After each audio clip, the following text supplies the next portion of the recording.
सबको प्रणाम।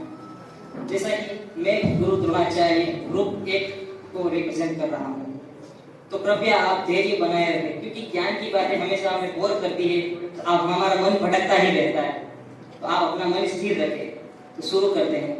भगवद गीता का एक दूसरे अध्याय का एक उत्तम श्लोक, कर्मण्यवाधिकारस्ते मा फलेषु कदाचन मा कर्मफल हेतुर्भुः मा ते संगोऽस्त्व कर्मणि। जैसे कि इस श्लोक का मैं अर्थ आपको अंत में बताऊंगा, इससे पहले मैं कुरुक्षेत्र की युद्ध भूमि में श्री कृष्ण और अर्जुन के बीच जो संवाद हुआ उनसे अवगत कराता हूँ। तो श्री कृष्ण अर्जुन से कहते हैं, हे पार्थ, इस संसार में 3 गुण होते हैं, तमस, रजस और सत्व। तमस का अर्थ होता है अंधकार, जो बिना अच्छे बुरे का विचार किए व्यवहार करता हो वह तमस गुणी होता है। जैसे पशु पक्षी अपना जीवन यापन करते हैं सिर्फ और सिर्फ अपनी शारीरिक इच्छा को पूर्ण करने के लिए, वैसे। और सत्व, सत्व के बारे में तो आप सब जानते ही है, सत्व गुण से संपन्न सत्व गुणी। सत्व का अर्थ ही ज्ञान का प्रकाश है, जो मनुष्य प्रत्येक परिस्थिति में, इंग्लिश में कहे तो एनी हाउ कंडीशन, प्रत्येक परिस्थिति में जो अपने धर्म का, अपने ज्ञान का, अपनी सत्यता का विचार करके व्यवहार करता हो वह सत्व गुणी है। और रजस, रजस तो इन दोनों के मध्य ऐसा मनुष्य होता है जिसके पास में ज्ञान तो है, परंतु अपनी मन की इच्छा, अपनी शारीरिक इच्छा नियंत्रित नहीं रखता हो, वह अहंकार में जीता हो, ऐसा मनुष्य रजस से भरा हुआ होता है। श्री कृष्ण कहते हैं कि तमस, रजस और सत्व, इन 3 गुणों के मेल से ही मनुष्य का स्वभाव बनता है, जैसे आपका और मेरा। तो आगे बढ़ते हुए कहते हैं कि भ्राता दुर्योधन को देखो, श्री कृष्ण पांडवों के मामा के लड़के थे, इस पारिवारिक जनक से वह भी भाई हुए। तो दुर्योधन को कहते हैं कि वह धर्म तो जानता है परंतु पालना नहीं करता, वह धर्म का वहन नहीं करता, उसका जीवन का केंद्र ही अहंकार है, वह अहंकार में ही जीता है, वह रजस गुणी है, तमस की कमी और सत्व तो है ही नहीं उसमें। और दूसरी ओर भ्राता दुशासन, दुशासन को देखो, उन्होंने आजीवन अपने बड़े भाई की ही बात मानी, कभी भी सोचा ही नहीं कि गलत है कि सही है, सिर्फ और सिर्फ जो आज्ञा दी वही की उन्होंने। तो वह तमस से भरे हुए, रजस की कमी और सत्व उनमें भी नहीं है। और सबसे बड़ी बात विडंबना, तो कुरुवंश के पूजनीय महामहिम भीष्म, माता गंगा और महाराज शांतनु के पुत्र महामहिम भीष्म, जो कि अहंकारी नहीं है, परंतु उनके पुरातन धर्म, उनकी पुरानी परंपरा और उनके वचनों से ऐसे बंधे हैं कि आवश्यकता होने पर भी प्रण नहीं तोड़ते।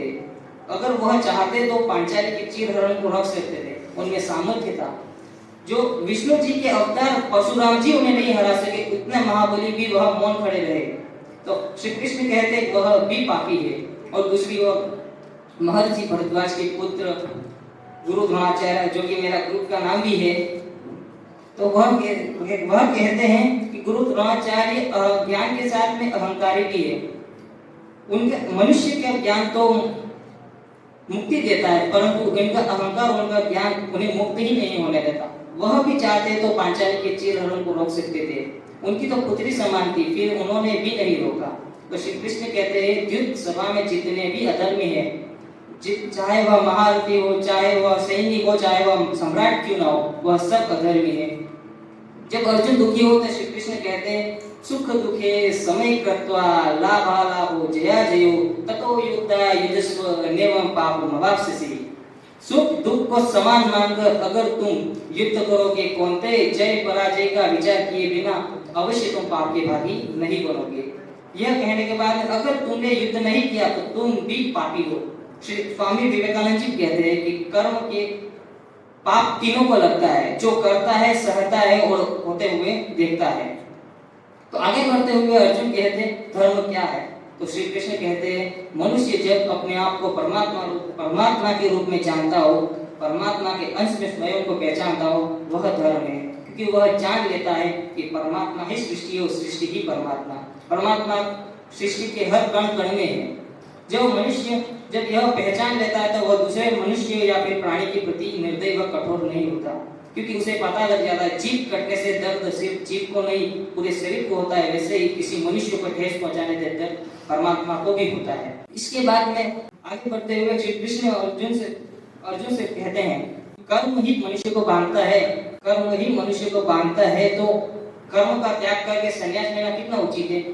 तो श्री कृष्ण कहते हैं, यही इसी विचार के कारण तो यह महायुद्ध हो रहा है। अगर महामहिम भीष्म चाहते तो संसार का त्याग नहीं करते तो वह यह धर्म इतना बढ़ता ही, अधर्म इतना बढ़ता ही नहीं। और तुम्हारे पिता पांडु, अगर उन्होंने भी संन्यास ना लिया हो तो आज भ्राताश्री युधिष्ठिर सुख से राज कर रहे होते और अपनी प्रजा को धर्म ज्ञान दे रहे होते। श्री कृष्ण कहते हैं कि सत्व गुण से भरा हुआ मनुष्य अगर कर्मों का त्याग कर देगा तो अधर्म से भरे लोग ही संसार को चलाएंगे, समाज को चलाएंगे।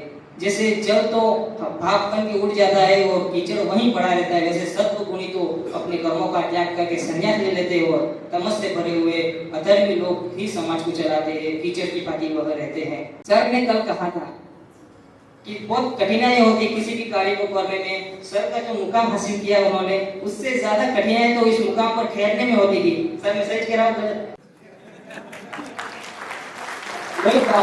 कर्म की राह पर चलने से इतनी कठिनाई होगी, अपने ही परिवारों का वंश का नाश करना होता है। अगर परिवार ही अधर्मी होता है तब अपने परिवार को नाश करते तब कितना दुख होता है।